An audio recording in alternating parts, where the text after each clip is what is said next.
Selamat pagi saudara, kembali bertemu dalam GPDI Film Latimas Menyapa dimanapun Anda berada. Firman Tuhan bagi kita pagi hari terdapat dalam Mazmur pasal yang pertama, ayat yang pertama sampai dengan ayat yang ketiga. Saya akan bacakan untuk kita semua. Berbahagialah orang yang tidak berjalan menurut nasihat orang fasik, yang tidak berdiri di jalan orang berdosa, dan yang tidak duduk dalam kumpulan pencemooh. Tetapi yang kesukaannya ialah Taurat Tuhan, dan yang merenungkan Taurat itu siang dan malam. Ia seperti pohon yang ditanam di tepi aliran air, yang menghasilkan buahnya pada musimnya, dan yang tidak layu daunnya. Apa saja yang diperbuatnya berhasil. Puji Tuhan. Saudara berkata Tuhan, dari setiap kita pasti ingin berhasil dalam apapun yang sedang kita tekuni.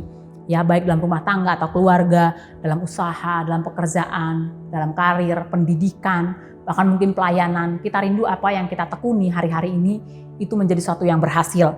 Untuk mencapai suatu keberhasilan, tentu kita akan membuat sebuah perencanaan yang sangat terperinci. Sebisa mungkin kita menghindari kesalahan-kesalahan sekecil apapun itu yang dapat mempengaruhi atau menyebabkan kegagalan dalam apa yang sedang kita tekuni hari-hari ini. Ya, namun firman Tuhan mengingatkan kepada kita pagi hari ini bahwa bukan hanya perencanaan yang matang yang menjadikan sesuatu itu berhasil, bukan hanya skill, bukan hanya pengalaman yang menjadikan sesuatu itu berhasil, namun yang menjadikan sesuatu itu berhasil adalah campur tangan Tuhan.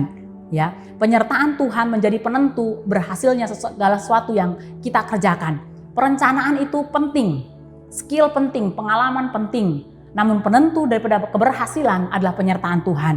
Saudara berkata Tuhan, ketika kita tahu bahwa penyertaan Tuhan yang menentukan keberhasilan dalam setiap kehidupan kita, maka setiap kehidupan kita, ketika kita rindu apa yang kita kerjakan itu menjadi berhasil, maka kita harus mencari penyertaan Tuhan. Ya, kita harus mencari campur tangan Tuhan.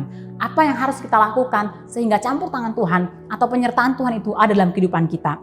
Dalam ayat yang pertama dan kedua dikatakan begini.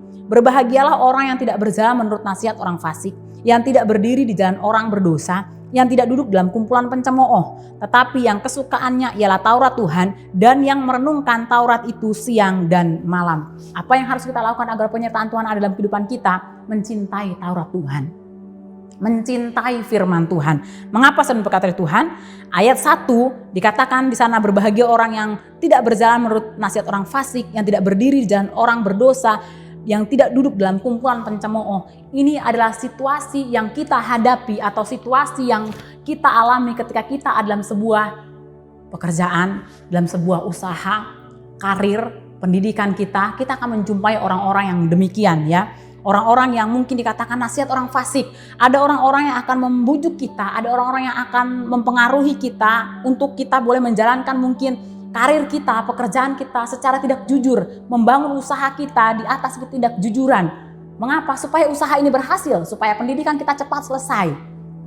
Ini situasi yang kita hadapi. Dan yang kedua dikatakan berdiri di jalan orang berdosa. Saudara, ini pun akan kita temui di situasi-situasi yang kita hadapi hari-hari ini. Mengapa? Begitu banyak orang yang mungkin akan datang ketika kita butuh bantuan, ada orang-orang yang akan menawarkan bantuan. Oke, kami akan support, oke kami akan danai, oke kami akan sponsori, tapi hiduplah menurut jalan mereka. Masuk dalam kumpulan di firman Tuhan katakan orang-orang berdosa.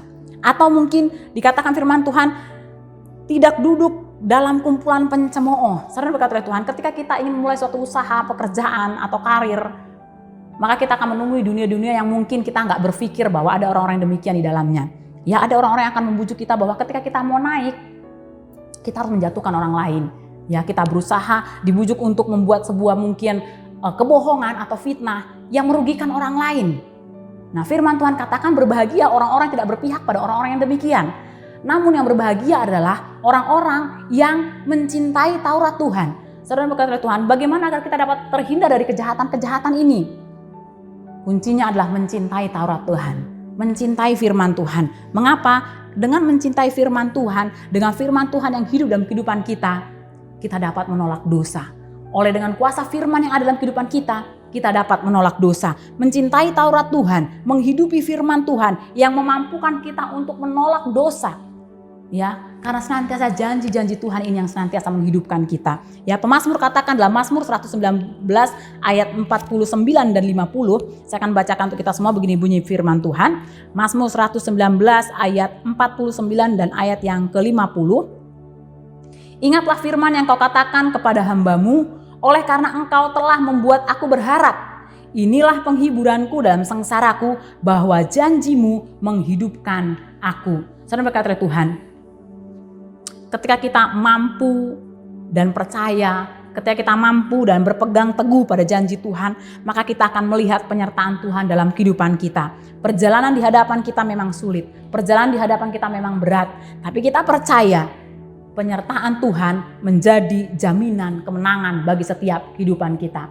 Situasi apapun diperhadapkan Tuhan dalam kehidupan kita, kita mampu menolak hal yang jahat, kita mampu menolak hal-hal yang tidak berkenan di hadapan Tuhan ketika kita mencintai Taurat Tuhan. Kenapa? Karena firman itu yang berkuasa, yang menghidupkan dalam kehidupan kita. Firman ini yang mengingatkan kita kepada janji-janji Tuhan, bahwa kemenangan itu pasti ada, keberhasilan itu pasti ada, karena Tuhan yang menentukan kemenangan dan menentukan keberhasilan bagi setiap kehidupan kita. Puji Tuhan, biar kebenaran firman Tuhan ini boleh memberkati setiap kehidupan kita.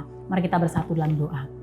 Tuhan, terima kasih buat firman-Mu yang kembali mengingatkan kepada kami, agar senantiasa akan tetap teguh berpegang pada janji-Mu, teguh berpegang pada firman-Mu, dan percaya akan pembelaan Tuhan dalam kehidupan kami. Di hadapan kami tidak tahu apa jalan gelap yang Tuhan perhadapkan, yang mungkin Tuhan izinkan terjadi dalam kehidupan kami. Tapi kami percaya bahwa Engkau Allah yang Immanuel, Engkau Allah yang menyertai setiap kehidupan kami. Biar kuasa Allah menjadi bagian setiap kehidupan kami, sehingga kuasa-Mu yang membawa kami dari kemenangan kepada kemenangan Tuhan, sampai kami boleh melihat bahwa keberhasilan, penyertaan Tuhan menjadi bagian dalam setiap kehidupan kami. Terima kasih Tuhan, sepanjang hari ini kami serahkan hidup kami dalam tangan-Mu. Biar Engkau Allah yang menutup bungkus kami dengan kuasa darah Tuhan. Bahkan apa yang kami kerjakan sepanjang hari menjadikan berhasil dalam nama Yesus. Bahkan apa yang jadi kebutuhan, keperluan kami Tuhan, kami percaya Engkau yang sanggup mengadakan, Engkau yang sanggup mencukupkan. Terima kasih Tuhan, kami bersyukur buat hari yang baru yang Tuhan beri. Kami bersyukur buat setiap berkat-berkat yang Tuhan sudah sediakan bagi kami sepanjang hari ini. Pagi hari ini kami akan melangkah bersama-sama dengan Engkau, dengan penuh ucapan syukur dalam satu nama yang ajaib, dalam nama Tuhan Yesus Kristus. Haleluya, amin. Puji Tuhan, selamat pagi, Tuhan Yesus memberkati.